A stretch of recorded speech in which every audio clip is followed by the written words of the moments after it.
Hi friends, ഞാൻ ടോമി കുര്യപ്പള്ളി. ഞാനിവിടെ ഉണ്ടാക്കുന്നത് ചെമ്മീൻ കൊണ്ടാട്ടമാണ്.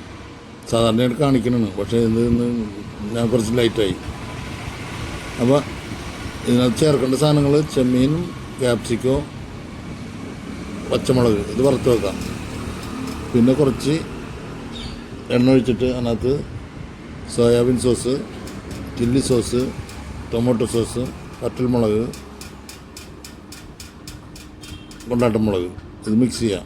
മിക്സ് ചെയ്തിട്ട് നമ്മൾ വറുത്ത് വെച്ചിരിക്കുന്ന ചെമ്മീൻ, ക്യാപ്സിക്കോ, പച്ചമുളക് ഇതെല്ലാം അതിനകത്തേക്ക് ചേർത്ത് മിക്സ് ചെയ്യാം. ഇപ്പോൾ നിങ്ങളുടെ മുമ്പിലിരിക്കുന്നതാണ് കൊണ്ടാട്ടം. ഇത് റെഡിയായിട്ട് വരും. വീഡിയോ ഇഷ്ടമായാൽ ഷെയർ ചെയ്യുക, ലൈക്ക് ചെയ്യുക, സബ്സ്ക്രൈബ് ചെയ്യുക. Okay, thank you.